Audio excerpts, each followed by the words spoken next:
All right, so now I'm recording. Okay, so I'm going to do our little share screen, and Ella's coming in. Good. Okay, so this one, I really like this one. I hadn't read this before, and I read it yesterday, and I went, ooh, I like this. This is fun. Okay, so this one is set in a 1946 novel, so about 20 years after Great Gatsby. We're a little more modern. So read the selection carefully, as they all say, okay? And then write an essay analyzing how Petrie, who's our author, establishes Ludi Johnson's relationship. So this is a character that we're going to find, and in fact, we don't find her until right here, toward like the second column, okay? Her relationship to the urban setting, okay? So we're going to be in a city through the use of such literary devices as imagery, personification, selection of detail, and figurative language. So there they give you 4 things that you maybe want to look at, okay? You don't have to look at all of them, as we've said before, but there's a lot of good things in here. Okay, so first we got to figure out what this urban setting is, and then we'll figure out the relationship. So we're going to read through it, and then like we've done in the past, we will look at what kinds of things are there. So watch for examples of imagery, personification, what exactly is being turned into a person, what kinds of details that she's using in here, and then what kind of figurative language. All right, so I'm going to read this.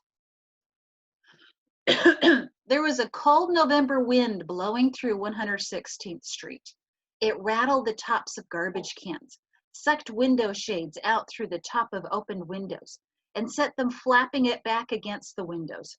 And it drove most of the people off the street and the block between 7th and 8th Avenues, except for a few hurried pedestrians who bent double in an effort to offer the least possible exposed surface to its violent assault.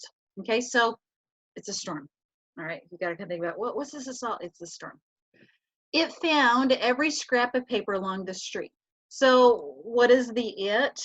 It's the storm. It's actually the wind. Okay, so notice that wind is introduced here at the very beginning, and then you have to go, what's that it? Still the wind. It found every scrap of paper along the street, theater throwaways, announcements of dances and lodge meetings, the heavy waxed paper that loaves of bread had been wrapped in, the thinner waxed paper that enclosed sandwiches, old envelopes, newspapers. Fingering its way along the curb, the wind set bits of paper to dancing high in the air, so that the barrage of paper swirled into the faces of the people on the street. It even took time to rush into the doorways and areaways and find chicken bones and pork chop bones and push them along the curb. It did everything it could to discourage the people walking along the street. It found all the dirt and dust and grime on the sidewalk and lifted it up so that the dirt got into their noses, making it difficult to breathe. The dust got into their eyes and blinded them, and the grit stung their skins. It wrapped newspaper around their feet, entangling them until the people cursed deep in their throats, stamped their feet, kicked at the paper. The wind blew it back again and again until they were forced to stoop and dislodge the paper with their hands. Then the wind grabbed their hats, pried their scarves from around their necks, stuck its fingers inside their coat collars, blew their coats away from their bodies. The wind lifted Ludi Johnson's hair away from the back of her neck so that she felt suddenly naked and bald, for her hair had been resting softly and warmly against her skin. She shivered as the cold fingers of the wind touched the back of her neck, explored the sides of her head. It even blew her eyelashes away from her eyes so that the eyeballs were bathed in a rush of coldness, and she had to blink in order to read the words on the sign swaying back and forth over her head. Each time she thought she had the sign in focus, the wind pushed it away from her so that she wasn't sure whether it said 3 rooms or 2 rooms. If it was 3, why then she'd go in and ask to see it. But if it said 2, why there wasn't any point. Even with the wind twisting the sign away from her, she could see that had been there for a long time, because its original coat of white paint was streaked with rust where years of rain and snow had finally eaten the paint off down to the metal. Let me slide this down to the metal, and the metal had slowly rusted, making a dark red stain like blood. It was 3 rooms. The wind held it still for an instant in front of her and then swooped it away until it was standing at an impossible angle on the rod that suspended it from the building. She read it rapidly. 3 rooms, steam heat, parquet floors, respectable tenants, reasonable. Okay, so let's look back at what they want us to find. So we've got imagery, personification, selection of detail, and figurative language. This thing is packed with all of it. Okay, just so much of all of this that you get to pick and choose. Okay, so what kinds of images stuck out at you? The imagery.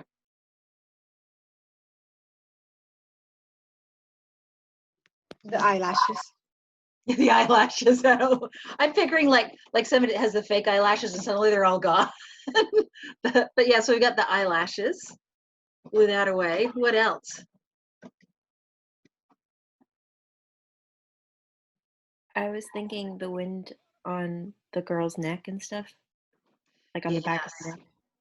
Yeah. Do you know that sensation that, ooh, it just gives you chills, okay? A lot of this imagery is connected to the personification, okay? So what in here is being personified? The wind. The wind. Yeah, definitely that wind. You could probably write your entire essay just about the wind and so that how it is personified, and then the images that are created with it. So the imagery, the personification, and the figurative language, it's all really tied closely together. So you don't necessarily have to pull it apart and have a paragraph for personification, for imagery separate. They're working together. So you could kind of describe that all together. What are some of the ways that the wind is personified? What's it doing? It talks about like its fingers in their coats and stuff. Like, Yes. Yeah, so we got the wind grabbed their hats, pried their scarves around their necks, stuck its fingers in their coat collars. Okay, I mean, it's definitely sort of personification there. Okay, and then it becomes very personal with Ludi, right? She shivered as the cold fingers of the wind touched the back of her neck, explored the sides of her head. I mean, what kind of feeling, what kind of tone is that creating right there? not a nice one. It feels almost like being violated in a way, doesn't it? Yeah, I was saying it feels like being harassed or something. Yeah. It's like, stop touching me. Okay, not appropriate. It's like the wind is becoming very inappropriate here. I mean, it says it, but I would say it's acting like an inappropriate guy. That's what I was just thinking there. But yeah, so it's exploring, it's going all around. Ooh, okay. Definitely something weird going on there. Okay. What else? How about, actually, so what was it about? Selection of detail. Let's take a look quickly at those details. What kind of details are we seeing in here? Kind of specifics that the author's putting in. It comes back like a lot of times, like cold. That everything is pretty much like cold, I think. Yep. It's cold and like in this paragraph, we have a lot of very specific details. We got waxed paper, and not just any wax paper. We got the heavy wax paper and the thinner wax paper. Okay, and we have bones, and not just any bones, but chicken bones and pork chuck bones. Why do you think that she's using such specific details in this section here? It tells a lot about like where they currently are, because like it starts out like saying like it's 116th Street, but it doesn't say anything about like, oh, we're in a city or we're in an urban area, but she gives all of these details, and these are things that you wouldn't find in like a small town or a smaller suburb. Yeah, exactly. So like announcements of dances and lodge meetings. Okay, theater throwaways. Okay, so this is definitely a big enough place to have a theater, to have dances, to have people throwing, so I can imagine somebody walking down the street eating a drumstick and then they just throw the bones into the gutter. So you've got all of this litter, all this detritus that the wind is able to pick up. And so, yeah, it tells us almost exactly where we are based on what the wind is kicking up. Okay, so good. So what those details help establish the setting, and what we'd seen up here before, it's an urban setting. Okay, so it's, you know, like a big city or maybe just right outside the big city. Definitely a lot of bustle, a lot of business going on there. Okay, so Ludi Johnson's relationship to the urban setting. Okay, so we've looked at the imagery, personification, details, and the figurative language. What is her relationship then? What would we call this, guys? We don't even run into her until here. I mean, she seems like, well, I would be annoyed if I was her, like frustrated with it. Does she sound annoyed? I mean, a little. Like the things that are happening to her, I can't imagine she wasn't. Like, Yeah, but it does, seems it also very, does, go like ahead. comfortable with it. You know what I mean? Yeah, like- she but it says why there wasn't any point. It's like, never mind. if it's too small, never mind. It's got to be a big enough room. Yeah. Mhm. So the wind is blowing around her, but it doesn't sound like she's, oh, this horrible wind, you know, and she doesn't seem angry either. She just seems kind of stalwart. Yeah, this stupid wind, whatever. Okay, I can't read the sign. What's the sign say? Oh, what's, you know, she seems to me, I don't know, kind of resigned to the situation, kind of comfortable with it, kind of, yeah, this is what it is. Okay, the wind's blowing around the sign. Okay. She doesn't seem alarmed or frightened or scared, just kind of like, I'm trying to read the sign. Okay. So even the wind is twisting the sign away from her, and she doesn't seem to be, I mean, I don't see her as being flustered or upset or anything. She's just kind of like, yeah, whatever. Here's another interesting detail, little imagery. Okay, making a dark red stain like blood. Metal had slowly rusted. What does it feel like this environment thinks of her? What does the wind think of her in the environment, this urban setting? What does it seem to think about? I don't know. What do you think? Doesn't seem to like her. Yeah, it feels like it's trying to fight her. It's trying to discourage her, push her off. You know, "Ew, here's the wind in your hair. Here's this. Here, this looks like blood. Aren't you scared? Whoa, you know." And she doesn't seem to care or notice.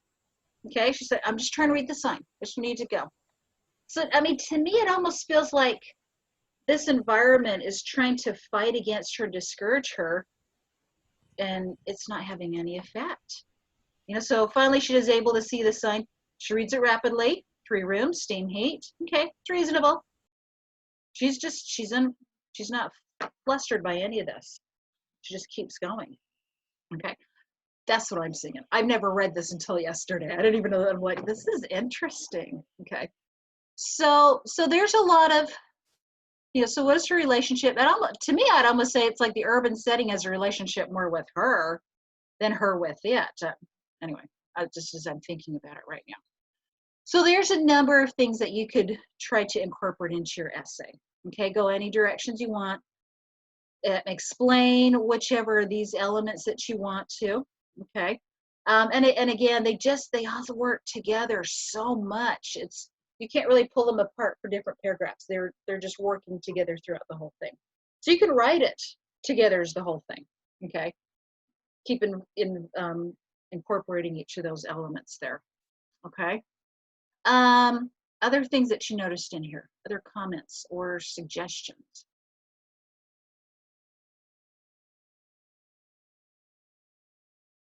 Anything? Nothing?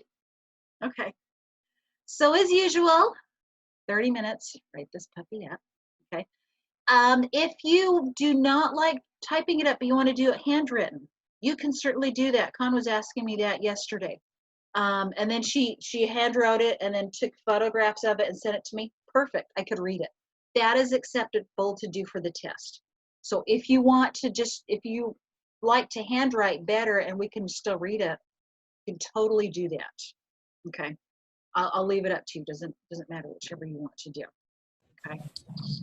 On the AP test, is it 45 minutes to write and then 5 minutes to turn it in, or 5 minutes to write 40 minutes to write, 5 minutes to turn it in? It seems to be 45 minutes to write and then 5 minutes to upload it. Okay. So they're giving us an extra 5 minutes. So We can nice. just like write on it with like write on any kind of application like Google Docs or whatever. And then just- Yes. Now, on, I think it's May 4th or May 5th. Anyway, it's next week. They're going to be sending all of us, and I'll have the link too, their kinds of formats for doing it. So you can practice. So you can put it on your device, whatever device you're going to be using, type it up, thumb it in, whatever, and see how it's going to work. So you've got some practice with their format. Okay. That's going to be coming soon. In fact, it might be on this guide here. Let me find it. Okay. So this is this, and I put this link on the website. Okay, this is about your exam thing. You'll notice that it's 51 lovely pages of information. Okay, we're not going to go through all 51, but you will. So it says 2 days before your test. So if you're also doing the calculus one 2 days before that test, you'll get a ticket like this too. So you'll get a unique ticket for each exam. And if it's not emailed to you, you can also get it on the college board where you're registered into, and I think all of you are in there. Okay. So, and this is what it will look like. Okay. And when it's time for you to take it, it says go to your exam. So ticket will activate 30 minutes before your exam. Okay. And then here's a date, the deadline, when we're doing everything. So like ours is May 13th. When is calculus? Oh, May 12th. You guys got a calculus the day before. You have them back to back. How fun. How fun for you. Okay, so yeah, May 12th. Yeah, you won't be doing our test. I mean, our class probably. Okay, so then they also have the makeup days in June. Okay, if you really want to do that, you can. So what happens is you're sent that ticket and you decide, oh, I don't want to take the test. Never mind. Just ignore the ticket. Okay. And then as it comes again in June, because you didn't take it in May, if you still don't want to take the test, ignore it, and then you'll get refunded. But if you take the test, or you decide not to take it in May, and then in June you decide you do want to take it, then you can do it then too. Okay. So, and that one is June 2nd for our class. It's June 1st for calculus. Okay. So reminder about the exam schedule, make sure you know the time. What time is ours? Let's see, I don't know, I told you this before, but I've forgotten already. So our time is 2 p.m. 2 p.m. for our test. Okay. All right, on that Tuesday, that Wednesday. Okay. So let's see what to expect. I think we've already told you about all these things. Okay, so there are different ways you can do it. You could copy and paste a typed response, attach your typed response, or you could, so you can write it up on Google Docs and then you should be able to share it. Or you could type it up in Google Docs, copy, and then paste it onto their format. Okay. Or if you have Microsoft Word and you like to type in that, you can type that and then attach it to theirs. Or if you want to do it handwritten, then you take a picture of it and then you send it off to them. And you've got like 5 minutes to do that. I mean, that's really a lot of time, as long as you don't panic. Oh, I didn't figure it out. Okay, calm down, breathe, you'll be okay. All right, so they give you some more details on how to do each of these things. And as I said, I've given you the link to all of this. You can submit it, attach. Music theory, we're not doing any of those. Testing accommodations, if you have accommodations. I'm not sure if anybody is on that. Makeup exam, we don't need to go about that. Okay, so 5 steps to take. Make sure you got your contact information, check your tech. Okay, so here we go. An online AP exam demo will be available on May 4th. Okay, so I will try to get that sent to you guys. That's on Monday. So we can try to do a little practice with it. Okay. and then you should get your ticket. So 2 days before the exam, if you don't get your ticket, which is May 11th, then let me know, and we've got 2 days to track it down to figure it out. Okay. So make sure you review your contact information with College Board. So go onto there and make sure that they've got your correct information. If you have been getting emails from them, they got your information. But as I've been looking on the Facebook board, it seems like half of the kids who put their information on College Board are not getting emails from them. So just let me know. You know, when it gets to May 11th, then you really want to take the test. Let me know if you haven't gotten it, and we'll track that down. We've got time. Mr. Strand is totally on top of it too. Okay. So check your device, check your stuff. Let's see. So like if you're going to do handwriting, use a number 2 pencil. Oh, well, they're letting you use a pencil. That's cool, because when we did it in the regular ones, you weren't allowed to do a pencil. So if you want to do pencil, you can. Okay, blue or black ink. Number your pages so that they know what they are. We're not doing world languages. Okay. So what you need on exam day gives you a list of everything that you need. Okay. There's also for calculus, guys. You'll need that. So this is just something to zoom through, take a look at. Okay, May 4th, you'll receive an exam confirmation. So I guess okay, so you guys should be getting this on May 4th as well. You should be getting something May 4th to let you do this. It doesn't have to come from me. So, well, we can start then. If you don't get the email, then let me know and we'll figure that out. Okay, and that's just Monday. That's just coming up. Okay. There's also another page too. Your exam day checklist. This is only 2 pages, so you may want to just like print this out or something. I don't know. Write your 8-character AP ID. This is on it'll be on your exam ticket. Okay, so just gives you some notes. These people are extremely thorough on doing stuff. You don't have to do all of this, but if you're anxious and you want to make sure everything is there, I mean, this is good advice. Make sure your device is plugged in. You know, not bad advice there. Okay, so this is everything they're giving you. Once the exam is started, don't refresh the browser. So keep the exam question open on your device so you can see the timer. It's going to have this timer in the corner that tells you how much time is left. Okay, and then it gives you that extra 5 minutes to upload it. So that's kind of helpful. Some people kind of freak out about that though. I don't like seeing the timer. So I take like a sticky note. I had to do some tests like this, and I put it over a little corner spot on my screen, and then I would take it off, look at the time, and then I put the sticky note back over it again, just because that's the way I am. I don't like seeing the clock ticking down. It freaks me out, but maybe it motivates you. So I don't know. Okay. It says, so if you accidentally close your browser tab or temporarily lose internet connection, you can click on the e-ticket and you get to join back in. Okay. Now, here's something else. If any of you are planning to take the test and you do not have reliable internet access at home, we might be able to have you come to the school and take it and use our internet. So do any of you think you've got unreliable internet that you would prefer to come to the school and take it in an empty classroom?